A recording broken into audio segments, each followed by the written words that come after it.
Se o reino de Deus já chegou, por que ainda existe o mal no mundo?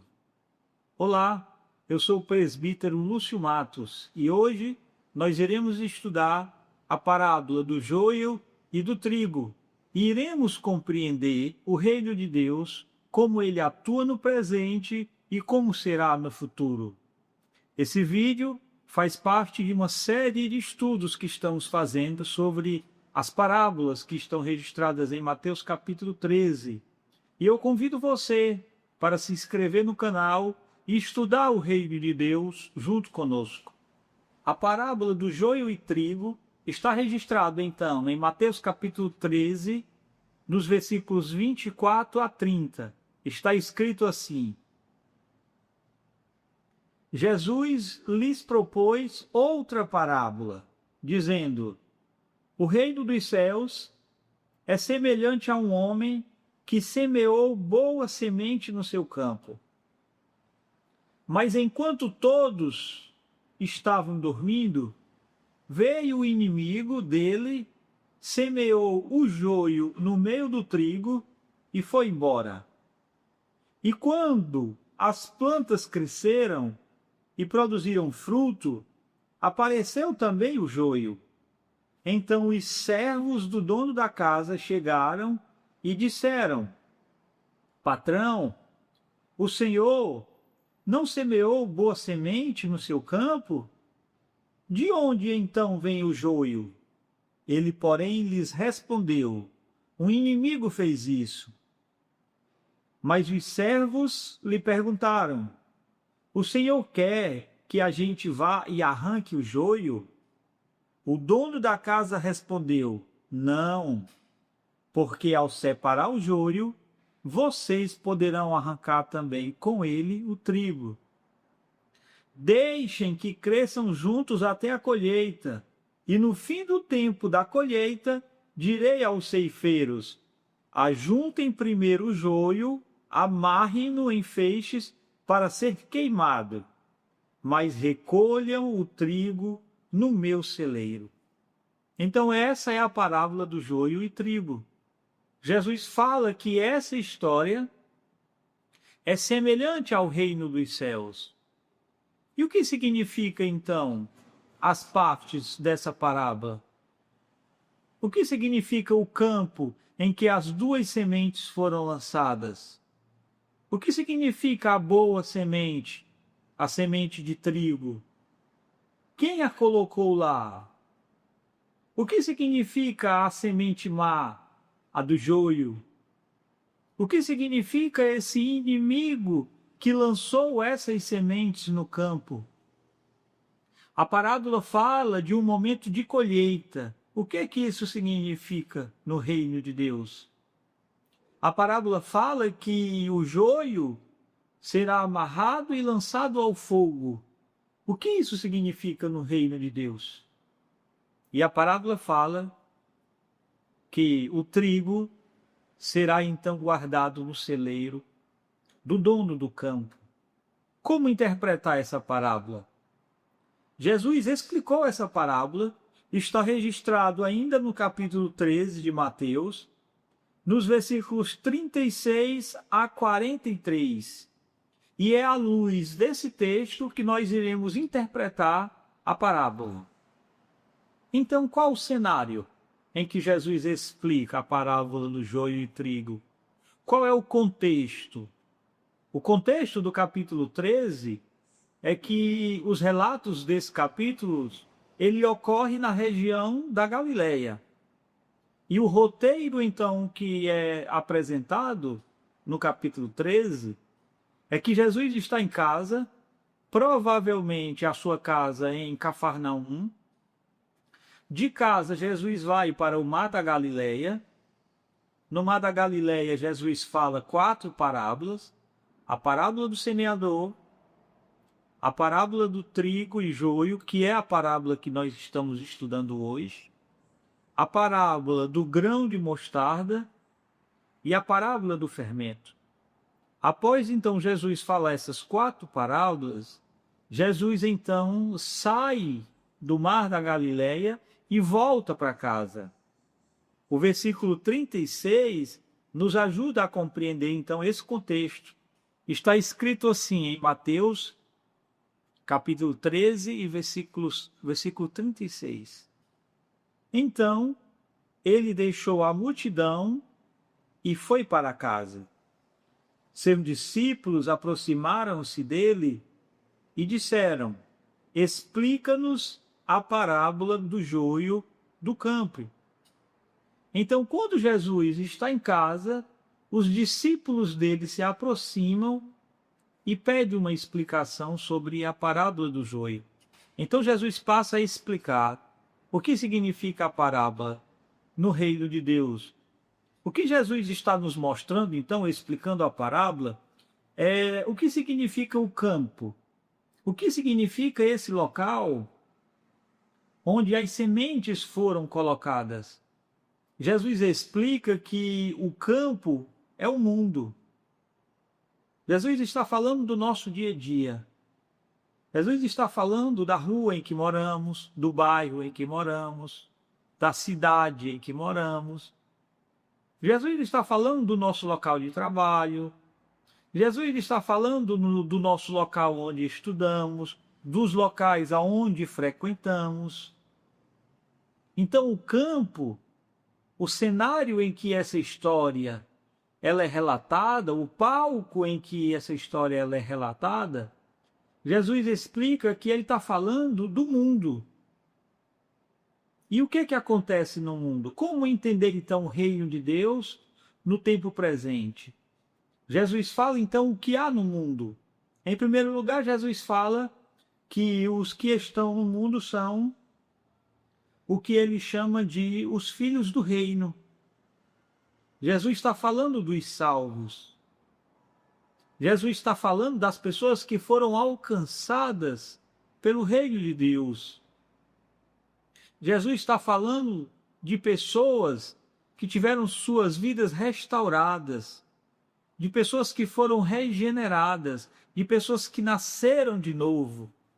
Jesus está falando de pessoas que foram impactadas, que foram transformadas pelo reino de Deus. E Jesus então explica que foi ele mesmo Jesus, que colocou essas pessoas no mundo.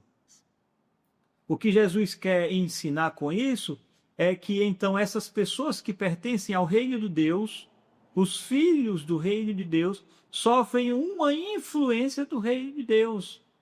As perspectivas, as prioridades desses salvos que estão no mundo são as perspectivas e as prioridades do reino de Deus. Jesus então explica que no mundo também há os filhos do maligno. Jesus usa essas palavras fortes. Jesus está falando do ímpio. Jesus está falando, e ele descreve isso na explicação da parábola, Jesus está falando das pessoas que praticam o mal. E Jesus explica que essas pessoas, os ímpios, elas foram colocadas no mundo pelo maligno. Não significa dizer que foi o maligno que criou essas pessoas. O maligno, ele não tem poder para criar ninguém. Toda a criação, todas as criaturas, todas as pessoas, sejam elas salvas ou não, essas pessoas foram criadas por Deus.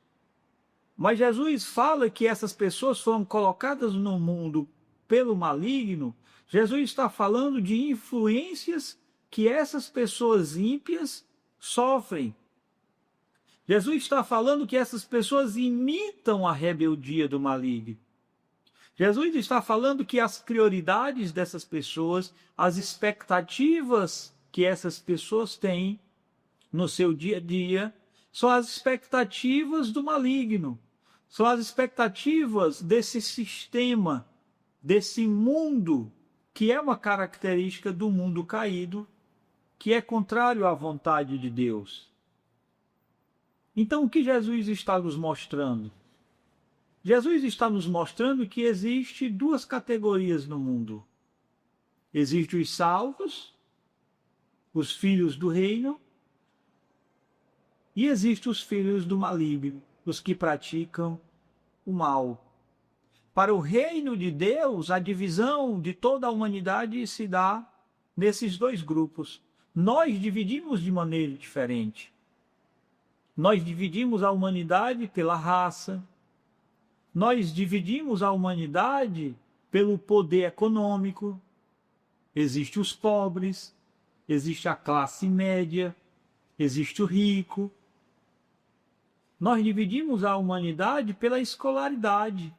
Existe o analfabeto, existe o que concluiu o ensino fundamental, existe o que concluiu o ensino médio, a graduação, tem o pós-graduado, tem o que concluiu o mestrado, o doutorado. Nós dividimos a humanidade desta forma, mas na visão do reino de Deus, a humanidade está dividida apenas em duas classes.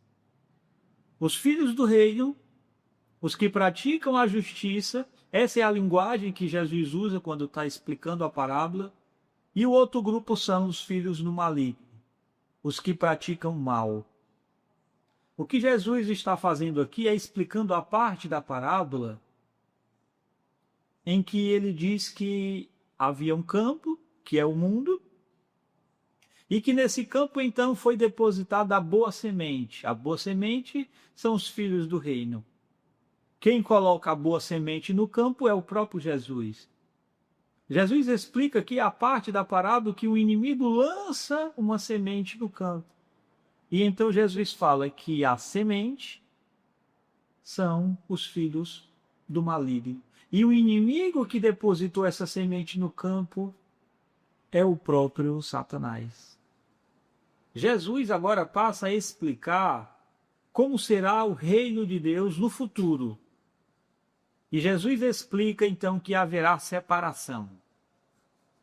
Hoje, o reino de Deus, no presente, no mundo, existem os ímpios e existem os salvos.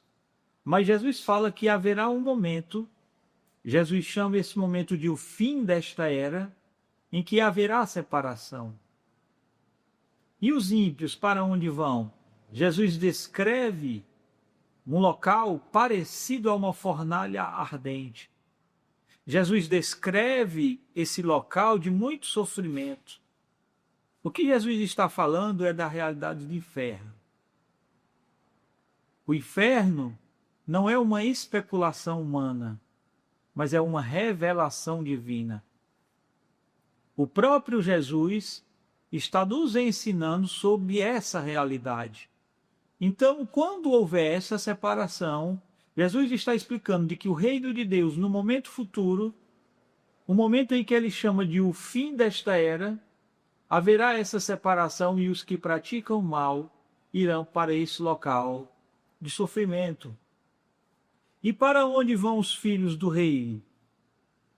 Jesus fala que os filhos do reino, eles brilharão como o sol. O que Jesus está falando aqui é sobre a glorificação dos santos. E é interessante a que Jesus compara esse estado de glorificação dos salvos. Jesus ele não comparou com uma luz artificial. Traduzindo para hoje, Jesus não está comparando que os salvos irão brilhar com uma luz artificial que conhecemos hoje. A luz de uma lâmpada, a luz de uma lanterna, a luz de uma vela. Jesus compara que os filhos do reino, no estado de glorificação, eles irão brilhar como o sol. Já pararam para imaginar o poder da iluminação do sol? O Sol está distante do planeta Terra aproximadamente 150 milhões de quilômetros. A luz que sai do Sol demora aproximadamente 8 minutos para chegar aqui no planeta Terra. Então perceba o tamanho da luz emitida pelo Sol. E Jesus então diz que os salvos, os filhos do reino, os que praticam a justiça no estado de glorificação, naquele momento de separação que haverá no reino de Deus, no momento futuro, no fim desta era. Jesus fala que os salvos, eles irão brilhar como o sol. Então, o que Jesus está fazendo aqui? Jesus está explicando a parte da parábola em que na parábola há a colheita. Jesus está explicando a parte da parábola em que é separado o joio e o trigo. Jesus está explicando a parte da parábola em que o joio é amarrado e lançado ao fogo. E Jesus está explicando a parte da parábola em que o trigo é guardado no celeiro do dono do campo. Agora que nós já estudamos a parábola do joio e trigo, é importante nós tirarmos algumas aplicações desse texto. O que esse texto nos ensina? Como nós podemos aplicar esse texto em nossos dias de hoje?